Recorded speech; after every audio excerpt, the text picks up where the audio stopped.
بسم اللہ الرحمن الرحیم۔ محترم ناظرین، ربیع الاول کا بابرکت مہینہ ہمارے لیے صرف اسلامی کیلنڈر کا ایک نیا مہینہ نہیں، بلکہ اپنے ایمان کو تازہ کرنے، اللہ تعالیٰ کی طرف رجوع کرنے، نبی کریم حضرت محمد مصطفیٰ صلی اللہ علیہ وسلم کی سیرت کو یاد کرنے، کثرت سے درود شریف پڑھنے اور اپنی زندگی کو سنت کے مطابق بنانے کا ایک خوبصورت موقع ہے۔ اس لیے جب ربیع الاول کا چاند نظر آئے تو ہمیں خوشی کے ساتھ اپنے دل کا بھی جائزہ لینا چاہیے کہ ہم اللہ تعالیٰ کے کتنے قریب ہیں، ہماری نمازوں کا کیا حال ہے، ہماری زبان جھوٹ، غیبت اور بدکاری سے کتنی محفوظ ہے، ہماری کمائی حلال ہے یا نہیں، ہم والدین اور رشتہ داروں کے حقوق ادا کر رہے ہیں یا نہیں، اور ہم نبی کریم صلی اللہ علیہ وسلم کی سنتوں کو اپنی زندگی میں کتنا جگہ دے رہے ہیں۔ کیونکہ ربیع الاول کی اصل برکت صرف مال و دولت حاصل کرنا نہیں، بلکہ اللہ تعالیٰ کی رضا، رسول اللہ صلی اللہ علیہ وسلم کی محبت، اتباع سنت، اچھے اخلاق اور آخرت کی کامیابی حاصل کرنا ہے۔ اسی مہینے میں ہمیں اپنے معمولات میں قرآن پاک کی تلاوت، درود شریف، استغفار اور دعا کو خاص جگہ دینی چاہیے، خصوصاً اگر کوئی شخص یکم ربیع الاول سے 12 ربیع الاول تک روزانہ سورہ واقعہ کی تلاوت کرنا چاہے تو وہ اسے اللہ تعالیٰ کے کلام کی تلاوت اور ثواب کی نیت سے کرے، ساتھ ہی حلال اور بابرکت رزق کے لیے اللہ تعالیٰ سے دعا مانگے۔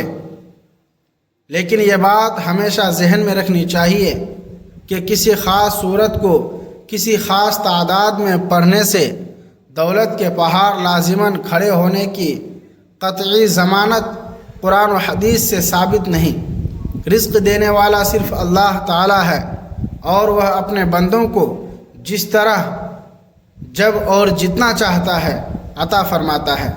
البتہ قرآن کی تلاوت، ذکر، استغفار، تقوی، شکر اور دعا ایسے اعمال ہیں جن سے بندہ اللہ تعالیٰ کی رحمت اور قرب حاصل کرنے کی کوشش کرتا ہے۔ اس لیے اگر آپ اس بابرکت مہینے میں سورہ واقعہ پڑھنے کا معمول بنا لیتے ہیں تو اسے ایک نیک معمول سمجھ کر اختیار کریں اور اپنی حاجات کے لیے اللہ تعالیٰ سے دعا بھی کریں۔ عزیز ناظرین، دنیا میں ہر انسان رزق کا محتاج ہے۔ کوئی کاروبار کے ذریعے رزق حاصل کرتا ہے، کوئی ملازمت کے ذریعے، کوئی تجارت کرتا ہے، کوئی محنت مزدوری کرتا ہے اور کوئی اپنے ہنر کے ذریعے روزی کماتا ہے۔ لیکن حقیقت یہ ہے کہ وسائل خواہ کتنے ہی ہوں، اصل رزق دینے والا اللہ تعالیٰ ہی ہے۔ انسان کو کوشش کرنے کا حکم ہے، مگر نتیجہ اللہ تعالیٰ کے اختیار میں ہے۔ اس لیے قرآن ہمیں اللہ تعالیٰ پر بھروسہ کرنے، تقوی اختیار کرنے اور حلال راستہ اپنانے کی تعلیم دیتا ہے۔ اللہ تعالیٰ سورہ طلاق میں فرماتا ہے کہ جو شخص اللہ سے ڈرتا ہے، اللہ اس کے لیے نکلنے کی راہ پیدا کر دیتا ہے اور اسے وہاں سے رزق عطا فرماتا ہے جہاں سے اسے گمان بھی نہیں ہوتا۔ اس آیت میں ہمارے لیے بہت بڑا سبق ہے کہ رزق کے لیے صرف دنیاوی تدبیروں پر اعتماد نہ کیا جائے، بلکہ اللہ تعالیٰ سے تعلق بھی مضبوط کیا جائے۔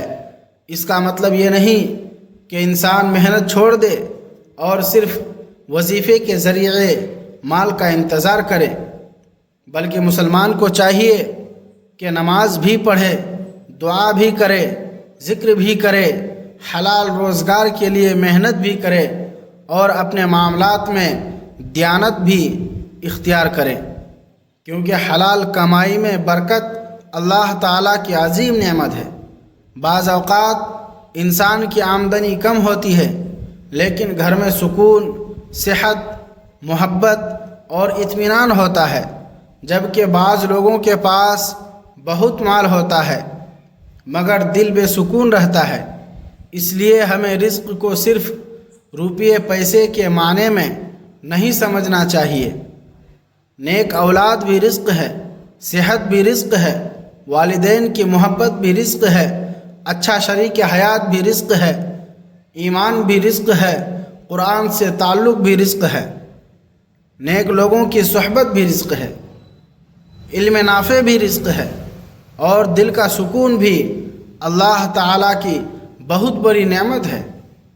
اس لیے جب ہم رزق کی دعا کریں تو صرف زیادہ مال نہ مانگے، بلکہ یوں دعا کریں کہ اے اللہ ہمیں حلال، پاکیزہ اور بابرکت رزق عطا فرما، ہمارے موجودہ رزق میں برکت دے، ہمیں حرام کمائی سے محفوظ فرما، ہمارے گھروں میں محبت اور سکون عطا فرما، ہمارے قرض ادا ہونے کے اسباب پیدا فرما، ہماری اولاد کو نیک اور صالح بنا، اور ہمیں اپنے فضل سے اتنا عطا فرما کہ ہم خود بھی عزت کے ساتھ زندگی گزار سکیں اور تیرے ضرورت مند بندوں کی مدد بھی کر سکیں۔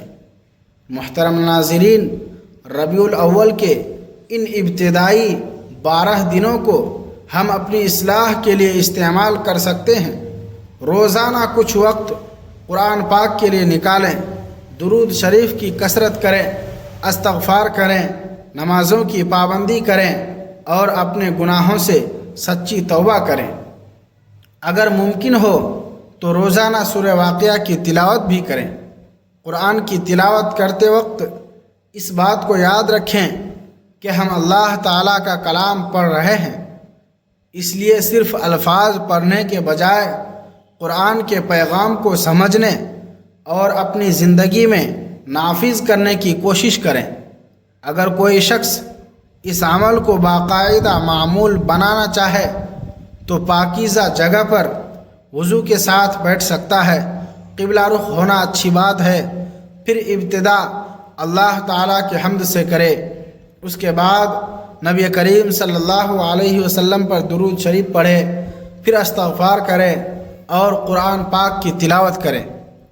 آخر میں ہاتھ اٹھا کر اپنے لیے، اپنے والدین، اپنے گھر والوں، پوری امت مسلمہ اور خصوصاً حلال رزق و برکت کے لیے دعا کرے۔ درود شریف کے لیے کوئی ایسی مخصوص تعداد لازم نہ سمجھے جو شریعت سے ثابت نہ ہو، بلکہ اپنی استطاعت کے مطابق کثرت سے درود پڑھیں، کیونکہ نبی کریم صلی اللہ علیہ وسلم پر درود بھیجنا بڑی فضیلت والا عمل ہے۔ صحیح مسلم کی حدیث میں آتا ہے کہ جو شخص آپ صلی اللہ علیہ وسلم پر 1 مرتبہ درود بھیجتا ہے، اللہ تعالیٰ اس پر 10 رحمتیں نازل فرماتا ہے۔ اس لیے ربیع الاول میں ہماری زبان درود سے تر ہونی چاہیے، ہمارا دل رسول اللہ صلی اللہ علیہ وسلم کی محبت اور آپ کی سنت کی پیروی سے آباد ہونا چاہیے۔ اسی طرح استغفار کو بھی اپنی زندگی کا حصہ بنائیں۔ قرآن پاک میں حضرت نوح علیہ السلام کا واقعہ بیان ہوا ہے کہ انہوں نے اپنی قوم کو اللہ سے بخشش مانگنے کی ترغیب دی اور بتایا کہ اللہ تعالیٰ استغفار کرنے والوں کے لیے اپنی رحمت کے دروازے کھولتا ہے، اس لیے کثرت سے استغفار کرنا چاہیے۔ ہم سادہ الفاظ میں بھی کہہ سکتے ہیں استغفر اللہ ربی من کل ذنب واتوب الیہ، یعنی میں اپنے رب سے اپنے گناہوں کی بخشش مانگتا ہوں اور اسی کی طرف توبہ کرتا ہوں۔ اس کے ساتھ یہ دعا بھی کریں کہ اے اللہ میرے گناہوں کو معاف فرما، میری کوتاہیوں سے درگزر فرما اور مجھے آئندہ گناہوں سے بچنے کی توفیق عطا فرما۔ عزیز بھائیو، اگر آپ 1 ربیع الاول سے 12 ربیع الاول تک سورہ واقعہ کی تلاوت کا معمول بنانا چاہتے ہیں تو کسی بھی مناسب وقت میں اسے پڑھ سکتے ہیں، فجر کے بعد، مغرب کے بعد یا دن کے کسی دوسرے وقت جب آپ سکون کے ساتھ تلاوت کر سکیں۔ اصل مقصد یہ ہے کہ قرآن کے ساتھ تعلق مضبوط ہو۔ اگر کسی دن معمول کے مطابق تلاوت نہ ہو سکے تو اسے کوئی ایسا شرعی عمل نہ سمجھیں جس کی وجہ سے انسان پریشان ہو جائے۔ اللہ تعالی بندے کی نیت اور کوشش دیکھتا ہے۔ ہمیں عبادت کو بوجھ نہیں بلکہ اللہ تعالی سے تعلق کا ذریعہ بنانا چاہیے۔ تلاوت سے پہلے دل میں یہ نیت کریں کہ اے اللہ، میں تیرے کلام کی تلاوت تیری رضا اور ثواب کے لیے کر رہا ہوں۔ تو میرے دل کو قرآن کے نور سے روشن فرما، میرے گناہوں کو معاف فرما اور میرے لیے حلال رزق کے دروازے کھول دے۔ میرے کاروبار میں برکت عطا فرما، میری ملازمت میں آسانی پیدا فرما، میری محنت کو قبول فرما اور مجھے ہر ناجائز طریقے سے بچا۔ پھر سورہ واقعہ کی تلاوت کریں اور تلاوت کے بعد اللہ تعالیٰ سے عاجزی کے ساتھ دعا کریں، کیونکہ دعا مومن کا بہت بڑا سہارا ہے۔ ہمیں دعا کرتے وقت جلد بازی نہیں کرنی چاہیے۔ یہ نہیں کہنا چاہیے کہ میں نے چند دن دعا کی لیکن میری حاجت پوری نہیں ہوئی، بلکہ اللہ تعالیٰ کی حکمت پر یقین رکھنا چاہیے۔ کبھی اللہ تعالیٰ فوراً عطا فرماتا ہے، کبھی مناسب وقت پر عطا فرماتا ہے، کبھی کسی مصیبت کو دور کر دیتا ہے اور کبھی آخرت کے لیے اجر محفوظ فرماتا ہے۔ اس لیے دعا کبھی ضائع نہیں جاتی۔ محترم ناظرین، رزق میں برکت کے لیے ہمیں اپنے اعمال کا بھی جائزہ لینا چاہیے۔ اگر کوئی شخص نماز نہیں پڑھتا، لوگوں کا حق مارتا ہے، جھوٹ بولتا ہے، دھوکہ دیتا ہے، سودی معاملات میں پڑا ہوا ہے، حرام کمائی کو معمول بناتا ہے اور پھر صرف ایک وظیفے سے دولت کے خزانے حاصل کرنا چاہتا ہے تو اسے اپنی اصلاح کی ضرورت ہے۔ اللہ تعالیٰ سے مانگنے کے ساتھ ہمیں حرام راستوں سے بچنا بھی ہوگا۔ اگر کسی کے ذمے کسی کا حق ہے تو اسے ادا کرے، اگر کسی سے زیادتی ہوئی ہے تو معافی مانگے، اگر کمائی میں حرام شامل ہے تو اس سے توبہ کرے، والدین ناراض ہیں تو ان کی رضا حاصل کرنے کی کوشش کرے، رشتہ داروں سے قطع تعلق ہے تو تعلق جوڑنے کی کوشش کرے، کیونکہ برکت صرف مال بڑھنے کا نام نہیں، برکت یہ بھی ہے کہ تھوڑا مال انسان کی ضروریات پوری کر دے، گھر میں لڑائی کے بجائے سکون ہو، اولاد فرما بردار ہو، صحت قائم رہے اور دل اللہ تعالیٰ کے ذکر سے مطمئن ہو۔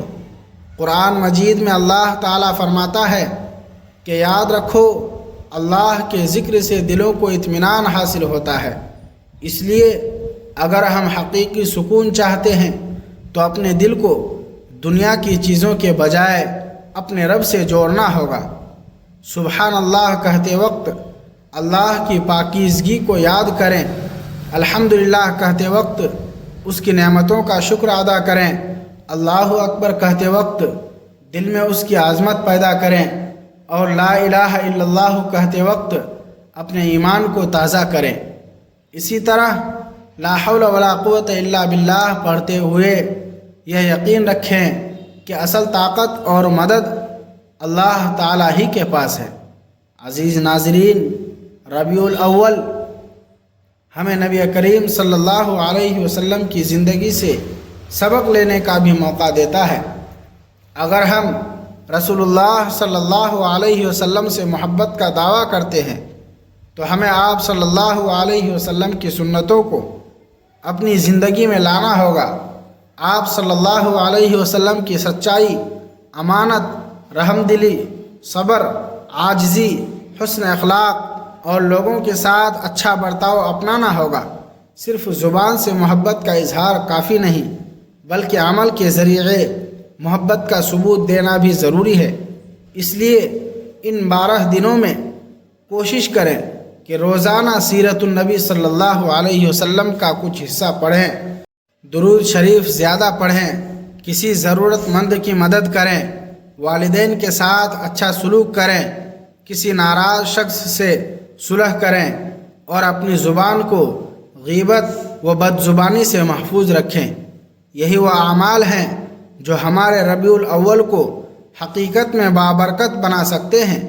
اور اگر اللہ تعالی ہمیں مال عطا فرمائے تو ہمیں اس مال کو صرف اپنی خواہشات پر خرچ نہیں کرنا چاہیے، بلکہ صدقہ خیرات، زکوٰۃ اور ضرورت مندوں کی مدد کرنے کے ذریعے اللہ تعالیٰ کا شکر بھی ادا کرنا چاہیے، کیونکہ مال اللہ تعالیٰ کی امانت ہے۔ انسان کو اس کے مال کے بارے میں قیامت کے دن جواب دینا ہوگا کہ اسے کہاں سے کمایا اور کہاں خرچ کیا۔ اس لیے حلال کمائی، صحیح تجارت، دیانت داری اور اللہ تعالیٰ پر توکل کو اپنی زندگی کا اصول بنائیں۔ محترم ناظرین، اگر آپ آج سے ایک نیا معمول شروع کرنا چاہتے ہیں تو ربیع الاول کے ان دنوں کو غنیمت سمجھیں۔ روزانہ نماز کی پابندی کریں، قرآن کی تلاوت کریں، سورہ واقعہ پڑھنا چاہیں تو ثواب کی نیت سے پڑھیں، کثرت سے درود شریف پڑھیں، استغفار کریں، اللہ تعالیٰ کے اسماء حسنہ کے ذریعے دعا کریں اور حلال رزق کے لیے مسلسل کوشش کریں۔ مثلاً آپ دعا میں کہہ سکتے ہیں، یا رازق میرے لیے حلال رزق کے دروازے کھول دے، یا فتاح میری مشکلات کے دروازے کھول دے اور میرے لیے آسانی پیدا فرما، یا وہاب اپنے فضل سے مجھے عطا فرما، یا اللہ میرے رزق میں برکت دے، میرے گھر میں سکون دے، میرے کاروبار میں خیر دے، میری محنت کو کامیاب فرما، میرے قرض ادا فرما، میری اولاد کو نیک بنا اور مجھے کسی کے سامنے ہاتھ پھیلانے سے محفوظ فرما۔ اے اللہ، جو رزق میرے حق میں بہتر ہے وہ مجھے عطا فرما، اور جس چیز میں میرے لیے نقصان ہے اس سے مجھے بچا لے۔ آمین یا رب العالمین۔ آخر میں ایک بات ضرور یاد رکھیں کہ ربیع الاول کا اصل پیغام محبت رسول صلی اللہ علیہ وسلم، اتباع سنت، اللہ تعالیٰ کی عبادت، قرآن سے تعلق، اخلاق کی اصلاح اور آخرت کی تیاری ہے۔ اگر اس مہینے کی وجہ سے ہماری نماز بہتر ہو جائے، ہمارے اخلاق بہتر ہو جائے، ہماری زبان ذکر اور درود سے آباد ہو جائے، ہماری کمائی حلال ہو جائے، ہمارے دل میں اللہ تعالیٰ کا خوف اور رسول اللہ صلی اللہ علیہ وسلم کی محبت بڑھ جائے اور ہم لوگوں کے لیے فائدہ مند بن جائیں تو یہی ہمارے لیے بہت بڑی کامیابی ہے۔ اللہ تعالیٰ ہمیں ربیع الاول کی برکتوں سے فائدہ اٹھانے، قرآن پاک سے سچی محبت کرنے، نبی کریم صلی اللہ علیہ وسلم کی سنتوں پر چلنے، کثرت سے درود پڑھنے، گناہوں سے توبہ کرنے، حلال رزق کمانے اور اپنی نعمتوں کا شکر ادا کرنے کی توفیق عطا فرمائے۔ ہمارے گھروں میں سکون و برکت عطا فرمائے، بیماروں کو شفا دے، پریشان حال لوگوں کی پریشانیاں دور فرمائے، قرض داروں کے قرض ادا ہونے کے اسباب پیدا فرمائے، بے روزگاروں کو حلال روزگار عطا فرمائے، ہماری اولاد کو نیک اور صالح بنائے اور پوری امت مسلمہ پر اپنا فضل و کرم فرمائے۔ آمین یا رب العالمین۔ اور محترم ناظرین، اگر آپ کو ہماری یہ ویڈیو مفید اور پسند آئے تو اسے صرف اپنے تک محدود نہ رکھیں، بلکہ اپنے دوستوں، رشتہ داروں اور جاننے والوں تک بھی ضرور پہنچائیں۔ ویڈیو کو لائک کریں، اپنی رائے کمنٹ میں ضرور لکھیں۔ خاص طور پر اللہ تعالیٰ کے اسماء حسنہ میں سے کوئی ایک پیارا نام کمنٹ میں لکھ کر شیئر کریں تاکہ آپ کی شرکت بھی اس نیک کام کا حصہ بن جائے۔ ویڈیو کو اپنے عزیزوں کے ساتھ شیئر کریں، اور اگر آپ ابھی تک ہمارے چینل کو سبسکرائب نہیں کر چکے تو چینل کو ضرور سبسکرائب کر لیں اور بیل آئیکن کو بھی دبا دیں تاکہ قرآن، حدیث، سیرت، ذکر، دعا اور اسلامی معلومات پر ہماری نئی ویڈیوز آپ تک بروقت پہنچتی رہیں۔ اللہ تعالی ہماری اس معمولی کوشش کو قبول فرمائے، ہمیں اخلاص عطا فرمائے اور ہماری زندگیوں کو قرآن و سنت کے نور سے روشن فرمائے۔ آمین یا رب العالمین۔